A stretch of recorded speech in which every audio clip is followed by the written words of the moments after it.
as cortinas de Wano finalmente foram fechadas. Um arco simplesmente fantástico, mas que pra mim deixou a desejar nesse final por um ponto muito importante: Yamato. Mas isso cabe à discussão. Mas o futuro demonstra que, apesar de se encerrar agora, não é um adeus, mas sim um até logo.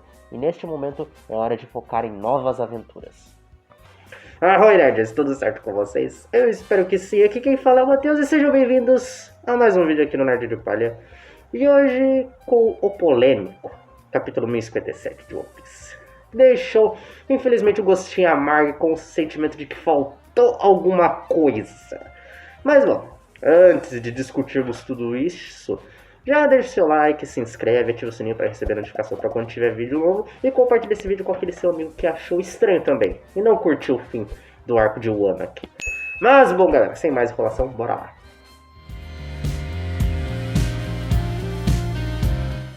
Bom, inicialmente temos a história de Capa da Germa, com o Caesar usando de seus poderes, possivelmente no Katakuri e no Oven para ajudar os Smokes, talvez.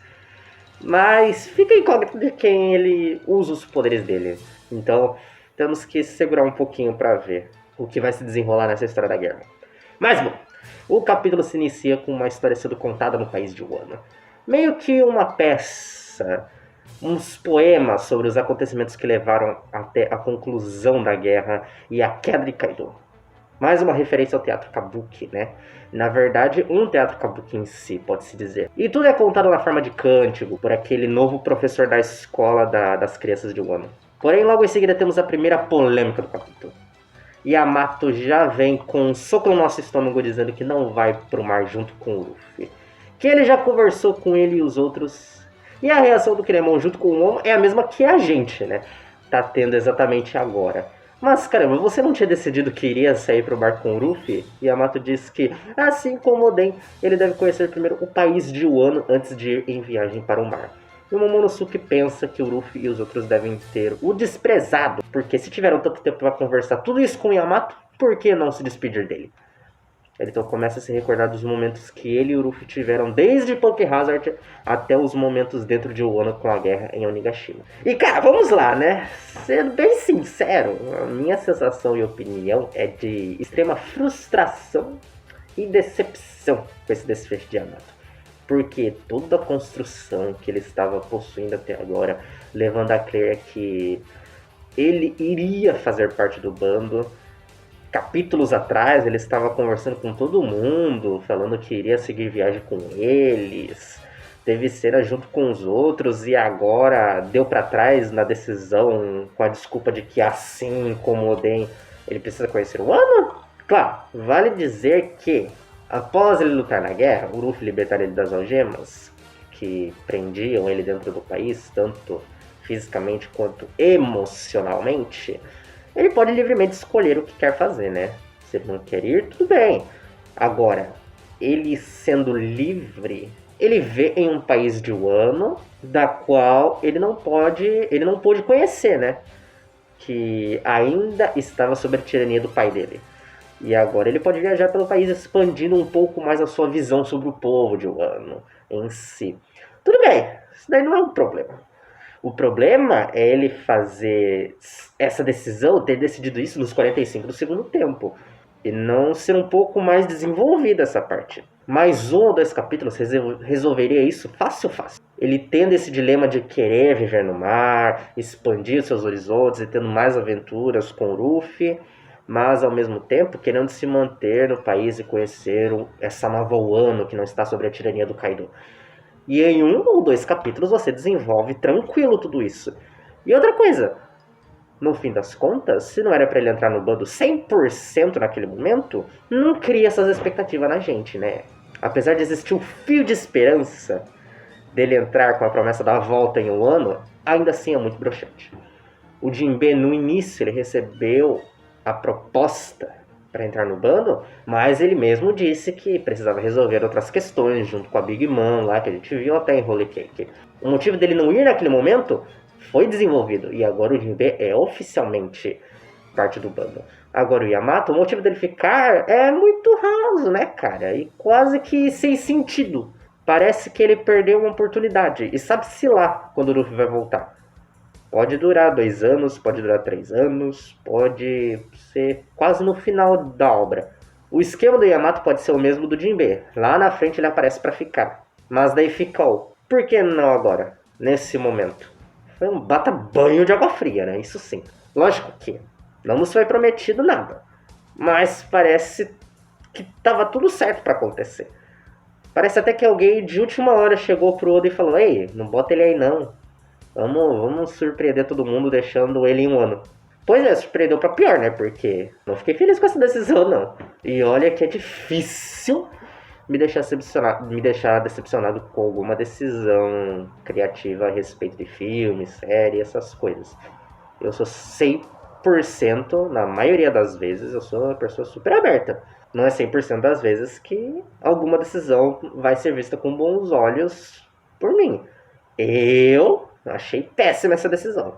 E que poderia ser bem melhor justificada e desenvolvida se existissem mais alguns capítulos. Porque parece que foi muito corrido. E claro, não estou dizendo que o capítulo de todo seja ruim. Ele é bom, mas deixou a desejar. Enfim, desabafo de lado. Vamos seguir. Continuamos com o Momo mais pistola que qualquer um, porque era um desaforo o Luffy ir embora assim, sem nem dizer nada. Ele até manda o Kinemon calar a boca quando ele questionou por que eles não estariam voando. Muito bom. O Yamato tenta conversar com eles, mas a raiva é muito maior. Porque como pode, depois de tudo que eles passaram juntos, terminar assim? Então que trocamos o foco Tokage, onde temos os nossos chapéus de palha se despedindo de LOL e do Kid. O LOL, querendo bancar o bonzão, diz que quando eles se encontrarem novamente, serão rivais. Um desaforo que o LOL comete é que ele é super grosso com o Chopper, manda ele calar a boca. Fica aqui a denúncia. E mais, o LOL não engana ninguém, né? No fundo ele quer ir junto com o Luffy, no fundo ele sabe o que quer. Dá pra ver nos olhos dele. E aí então que Yamato e Momonosuke Kinemon chegam para a partida dos Chapéus de Palha, nervosíssimos com Luffy, exigindo explicações do porquê não se despediram deles. E como um Shogun, ele dá uma ordem ao Luffy. Mas ele cai em lágrimas e faz todo um discurso emotivo de que na realidade ele não quer se despedir de seus amigos, que vai ser solitário com a partida deles. Graças a eles, ele pôde rir novamente, e palavras não podem expressar o sentimento dele naquele momento. Ele não quer dizer adeus ainda. Então eu quero ver com um presentão ao Momo, uma bandeira dos Chapéus de Palha, para que o Momo se lembre quando estiver com dificuldades das aventuras que ele teve no mar, e que ele pendure em algum lugar de Wano, para que saibam que se mexer com qualquer um deles, os companheiros dos Chapéus de Palha, eles irão comprar briga com os Chapéus de Palha. O Momo fica muito emocionado por saber que ele é sim um companheiro também do Luffy, assim como Yamato e Kinemon. E que quando eles quiserem ir pro mar e ser piratas juntos com eles, Luffy voltará para o Wano para buscá-los. Cara, podemos dizer agora que o Wano é oficialmente território dos Chapéus de Palha. Temos a Ilha dos Tritões, que o Luffy tomou da Big Mom, mas não tem a bandeira do Luffy estampada, assim como vai ter em Wano. Mas ainda assim, é mais um território do Luffy, como um Yonkou. E muito feliz em saber que o Luffy considera tanto o Momo quanto o Kinemon como companheiros dele. Afinal, passaram muito tempo juntos, né? Se eles quiserem ir pro mar com o Luffy no futuro, o Luffy volta lá para buscá-los. Vale notar também que o Luffy chama o Yamato de Yamato mesmo, e não de Yamao, ou seja, pro Luffy, Yamato já é sim um companheiro deles. O Luffy só chama pelo nome que ele considera como seus amigos ou companheiros. Com mais essa promessa de volta ao país de Wano, isso se desenha mais. Então, ainda existe aquele fio de esperança que Yamato pode entrar, mas que péssimo momento também para ele decidir que não vai entrar.